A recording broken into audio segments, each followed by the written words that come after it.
Like you see all the time, and we lose every year about 2 to 3% of all our stock. It's enormous. So for every house of Cognac, it's a very great loss. For example, for Henessy, that makes about 5 million bottles per year that evaporate to the sky. And for all the region, about 30 million bottles. But this reducing of the volume means concentration in aromas, so we gain in quality if you want. Yeah. And the eau de vie, they're getting better and better due to this angel share. The only thing that benefits from it, you can see it everywhere on our roofs and walls, that's a microscopic fungus. It feeds on cubes of alcohol. And it covers roofs and walls, blackening them like this. But it's not harmful, they're symbiotic. Everywhere you have some eau de vie, you have this fungus. And I was saying our job was tasting and aging, so for that purpose we have professional tasters. They rate, they call the tasting council, and they have much work during the year. You see they taste about 10,000 eau de vie per year. Very hard to. How long did they live? You see, our cellar master, he is already 70 years old and he still works, yeah.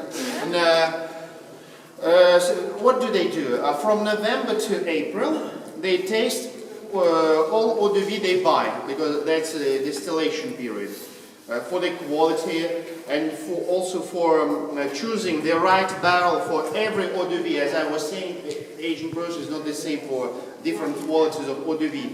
For example, for those ones that will stay for many years in those aging storehouses, they use all the barrels, and every year they send some workers for taking samples from each row of barrels.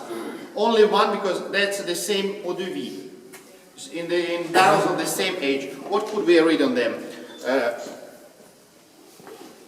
That's the year of harvesting, Yes. Then the name of the growing area it comes from, that stands for La Grande Champagne, the name of the distillery, the number of barrels in this row, the theoretical volume, and then the number of the row in this aging storehouse.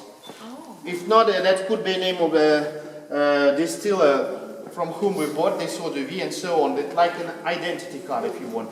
And knowing that, they take a sample from each row of barrels and it will be sent to the tasting council, and a decision will be made concerning the quality of this aging process. For example, they could give an order to change it from one type of barrels to another one, always from younger ones to older ones.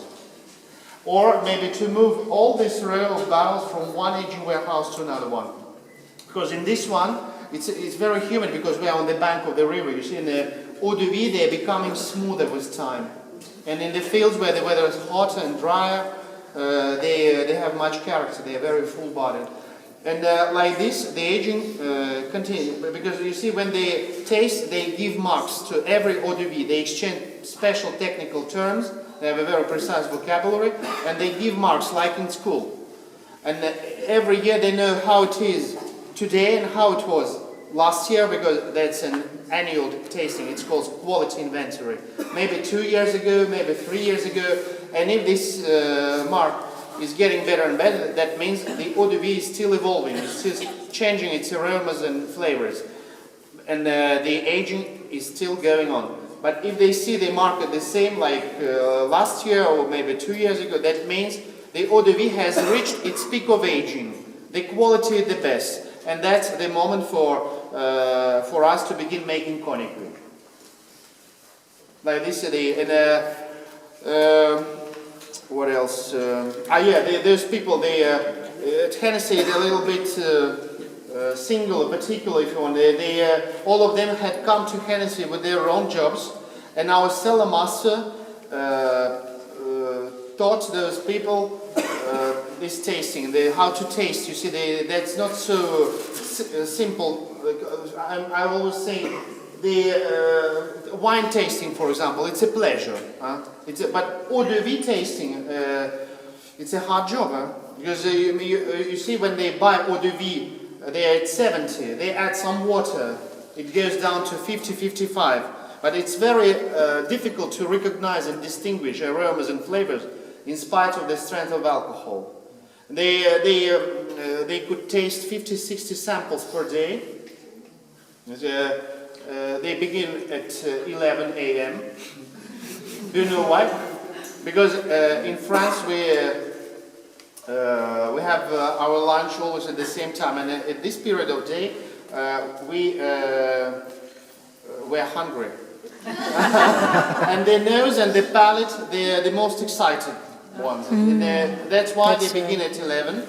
And, it lasts about 2 hours, this tasting, every day. And they take a small sip of it and then they spit it out, of course, and they give marks and they go on like this. And our cellar master comes from a family of cellar masters from this region. They are like clans. These families, they're known by all the region, and in these families they transmit the expertise and their secrets from one generation to another one. So when he came to work at Henessy after his uncle, he was already prepared, if you want. And one day the volume of production was growing so fast that he decided to be helped. And that's why today they rate. Some people, they have the same age like him, but some other, they're younger.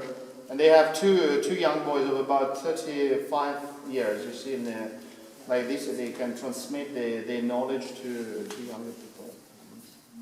Do now, they, please. do they take something between samples to try to... Yeah, water, some water, of course. It's just water? Yeah. I didn't know what to clean the palate. No, only water. Just water. And you also had said that they'll keep them in the cask until there's not an improvement in the quality. So likewise, once it's bottled, there's not a benefit to keeping a bottle of cognac for a long time, is there? Because it's already at its peak at the time that it's bottled. Yeah, you see, when it's blended and bottled, nothing happens to it. You see, no changes. I mean, nor in taste. So you could keep it a long time? Yeah, in bottle. In bottle?